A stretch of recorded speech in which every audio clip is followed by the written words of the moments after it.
Buenas noches, mi nombre es María Milber Ríos y el tema que vamos a tratar en este video tutorial es de obligación en el derecho romano. A continuación definiremos lo que es obligación. Obligación es un vínculo jurídico entre dos personas determinadas en virtud del cual una de ellas se ve compelida a una determinada prestación en favor de la otra, es decir, a dar, hacer o no hacer alguna cosa. Fuentes de las obligaciones. Es determinar cómo una persona teóricamente libre de toda sujeción puede quedar jurídicamente obligada. En otras palabras, cómo un sujeto jurídico puede llegar a ser deudor o acreedor de una obligación. Esto es, cuando suceden determinados hechos que tienen por virtud de acuerdo con el ordenamiento jurídico vigente de engendrar obligaciones. En el Código Civil venezolano vigente, las fuentes son las siguientes. El contrato produce obligaciones porque tanto el acreedor como el deudor han manifestado su voluntad de contratar, de crear esas obligaciones, tipificado en el artículo 1133 del Código Civil. El pago de lo individuo tiene lugar cuando una persona deudor paga a quien no es su acreedor. La ley obliga a aquel que ha recibido el pago, tiene la obligación de repetir. La gestión de negocios consiste en la obligación que adquiere aquel que sin estar obligado asume la gestión de negocios ajenos, de continuar la gestión comenzada y de llevarla a término hasta que el dueño se halle en estado de proveer a sí mismo a ellas, debiendo también someterse a las consecuencias del negocio y a las obligaciones derivadas de un mandato. Enriquecimiento sin causa. Se dan ciertos supuestos en el artículo 1184 del Código Civil. Todo aquel que se enriquece sin justa causa a expensas de otro está obligado a indemnizar dentro de los límites de su propio enriquecimiento de todo lo que aquel se hubiese empobrecido. Hecho ilícito. En el artículo 1185, del cual se agrupan las obligaciones provenientes del daño causado con intención por el agente a la persona o al patrimonio de la víctima, cuando se causa el daño sin intención por imprudencia, negligencia y pericia. Se responde por el daño causado por un hecho propio, o bien por los hechos de una persona sometida a nuestra guarda, o de una cosa o animal, sobre los cuales debíamos haber ejercido una vigilancia correcta. Ahora bien, en la actualidad, de este estudio de las fuentes de las obligaciones, constituye un aspecto fundamental de la vida del hombre en la sociedad. Su importancia se basa en que todos aquellos hechos o actos capaces de obligar, con o sin anuencia, a las personas. La clasificación general de las obligaciones. De acuerdo a su vínculo tenemos, primero, obligaciones de derecho civil y de derecho de gentes. Esta clasificación es consecuencia de la división que existió en el derecho romano primitivo entre estos dos derechos. Eran obligaciones del derecho civil las derivadas de contratos sancionados por el derecho quiritario, siendo el derecho quiritario el que surge con la fundación de Roma hasta el siglo IV a.C. Su fuente fundamental fue la costumbre. El derecho quiritario era un derecho de clases, ya que únicamente se veían privilegiada la clase patricia, y esto desfavorecía a la clase plebeya. Al principio no se conocieron más obligaciones que las del derecho civil, cuyo número era limitado, pues aparte de ser esencialmente formales en su origen, solo vinculaban a los ciudadanos romanos entre sí. Y del derecho de gentes surge en el año 367 a.C. En este período surge la ley que admite a los plebeyos en el consulado y llamaban obligaciones del derecho de gentes las que surgían de otros contratos reconocidos por el ius gentium. Las obligaciones del derecho de gentes surgieron cuando el desarrollo que adquirió el comercio hizo indispensable la sanción de nuevos contratos, para los cuales no se requirió ya el empleo de solemnidades y que fueron accesibles también a los extranjeros, como el comodato, el depósito, la venta, el arrendamiento, entre otros. Obligaciones civiles y honorarias. Esta clasificación se refiere a la autoridad que las sanciona. Eran civiles las obligaciones sancionadas por las leyes, los senados, cónsulos y las constituciones imperiales, y honorarias las sancionadas por ciertos magistrados como los pretores en su afán de completar, corregir o suplir el derecho civil en bien de la utilidad pública. Obligaciones de derecho estricto y de buena fe. Las obligaciones de derecho estricto eran las que provenían del derecho quiritario, en el que imperaba un pronunciamiento formalismo que exigía la seguridad de las convenciones, ya que en esa época no podían recurrirse a otro medio de prueba que la de testigo. y era por tanto necesario impresionar fuertemente los sentidos de estos para que pudieran recordar y reproducir con fidelidad lo ocurrido en su presencia. Las obligaciones de buena fe surgieron como consecuencia de la repercusión que sobre el derecho utilitario ejerció el derecho de gente al introducir nuevos contratos para cuyo perfeccionamiento no se exigieron formas solemnes, ya que podían concluirse por el solo consentimiento de los contratantes y probarse por escrito.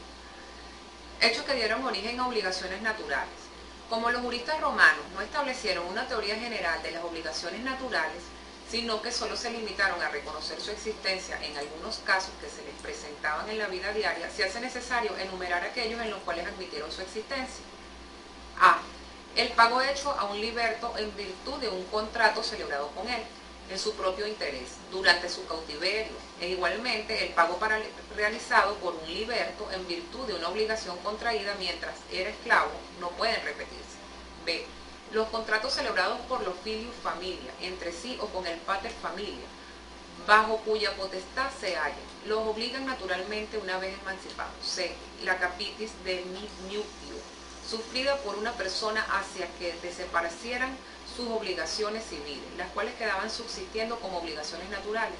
D. Los simples pactos o pactos desnudos conocidos como nuda pacta, no daban lugar a acciones para exigir su cumplimiento, pero sí autorizaban para retener el pago realizado por razón del mismo, luego obligaban naturalmente.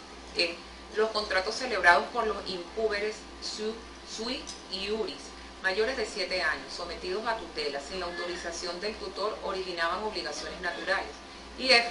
Los contratos celebrados por las personas púberes menores de 25 años sometidos a curatela, si habían sido celebrados sin el consentimiento del curador, no engendraban obligaciones civiles, pero sí obligaciones naturales.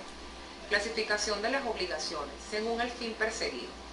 Obligaciones de medio. Son caracterizadas porque el deudor no se compromete a obtener un determinado resultado, no garantiza ese resultado. La prestación está constituida por hechos o actividades del deudor que pueden producir o no determinado resultado. Ejemplo, el médico y los abogados lo único que le tienen que garantizar a sus clientes es que van a realizar todo lo que esté en sus manos para lograr un fin, que lo beneficie a él como su cliente, pero no le pueden decir yo te garantizo que voy a ganar, porque nadie puede garantizar que va a ganar.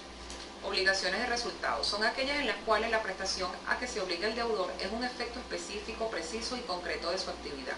La prestación es un fin en sí mismo, pues el deudor se compromete a obtener un determinado resultado. Ejemplo, si yo mando a arreglar los frenos de mi carro, el señor mecánico no me puede arreglar el tren delantero, a pesar de que el tren delantero es una actividad que vale muchísimo más caro que los frenos. Entonces, para que se cumpla la conducta, el carro tiene que frenar. Si el carro no frena, eso trae como consecuencia el incumplimiento. El fin en sí es el resultado exigido. Según el carácter coactivo, las obligaciones se clasifican en jurídicas y naturales. Jurídicas, se entienden las obligaciones dotadas de poder coactivo, es decir, aquellas por las cuales el acreedor tiene la facultad de obligar al deudor ante los órganos jurisdiccionales a cumplir. Naturales, se denominan así porque no son de obligatorio cumplimiento para el deudor, quien es libre o no de ejecutarlas. El acreedor no puede pedir el cumplimiento forzoso al deudor mediante los órganos jurisdiccionales. Según las modalidades, las obligaciones pueden ser puras y simples, a términos y a condición. Las puras y simples son aquellas cuyo cumplimiento no dependen de la ocurrencia o de ningún acontecimiento o modalidad, deben cumplirse de inmediato. Las de término, es el acontecimiento futuro y cierto. Cuando yo digo, te hago un contrato de arrendamiento contado a partir del día 30 de marzo del 2006 al 30 de marzo del 2007, porque los lapsos se cuentan por día. Condición, obligaciones condicionales. Es un acontecimiento futuro e incierto, que significa incierto, que puede cumplirse o no. Ejemplo, le vendo mi carro marca tal, modelo tal, del año tal, en tanto bolívares, siempre y cuando el 30 del mes que viene me traigan una camioneta que mandé a encargar de los Estados Unidos. Según la pluralidad de objetos, las obligaciones se clasifican en conjuntivas, alternativas y facultativas. Conjunción es una unión, ejemplo, cuando yo uno dos conductas con la conjunción y, es decir, cumplo mi obligación pagando 1.000.000 de bolívares y del carro marca tal, modelo tal, para yo liberarme de la obligación tengo que cumplir con los dos conjuntos. Esta es una obligación conjuntiva. Cuando yo digo una obligación alternativa es decir, cumplo con una conducta o con otra. Alternativa, que existen dos o más conductas. Ahora una de las partes, ya sea el acreedor y el deudor, contrata a una persona extraña a la relación, otra que va a tomar la decisión ¿Con cuáles de los dos objetos se va a cumplir con la obligación? La alternatividad de la obligación. Facultativas. La obligación en un principio parece tener dos objetos, pero en realidad tiene uno solo, pues el deudor tiene la facultad de cumplir con la obligación, efectuando una prestación distinta de la que contrajo. Según la pluralidad del sujeto, mancomunadas y solidarias. Obligación mancomunada son aquellas en las cuales existen varios acreedores o varios deudores y la prestación se divide entre los varios sujetos integrantes de la relación obligatoria. Solidaria. Es solidaria cuando varios deudores están obligados a una misma cosa, de modo que cada uno de ellos puede ser constreñidos al pago de la totalidad, y el pago hecho por uno solo de ellos liberta a los otros deudores frente al acreedor pagado. Según la divisibilidad del objeto, las obligaciones se dividen en divisible e indivisible. Divisibles son aquellas en las cuales su objeto puede dividirse en partes o es susceptible de ejecutarse en partes. Indivisibles son aquellas en las cuales su objeto no puede dividirse en partes o no es susceptible de ejecutarse en partes. Según la fuente se clasifican en contractuales y extracontractuales. Las contractuales son aquellas obligaciones que se generan del contrato y las extracontractuales son aquellas obligaciones que se generan de fuentes de diferentes negocios. Enriquecimiento sin causa, pago de los individuos, hecho ilícito y gestión de negocio. Según la relación vinculatoria con una cosa, se clasifican en obligaciones pro terreno y de obligaciones pecuniarias. Las pro terreno, la vinculación con la cosa determina el nacimiento de una relación obligatoria. Por lo tanto, quienes adquieran las cosas o las posean según los casos, quedan obligados sin necesidad de ningún convenio para ello. Ejemplo, los pagos de condominio son gastos de administración y conservación de un colectivo. Obligaciones pecuniarias. Tienen por objeto una suma de dinero, se cumple transfiriendo su valor al acreedor, bien sea mediante la entrega de moneda o mediante entrega o endoso de otro documento que represente un valor pecuniario. Es todo, muchas gracias. Espero que les haya gustado el contenido.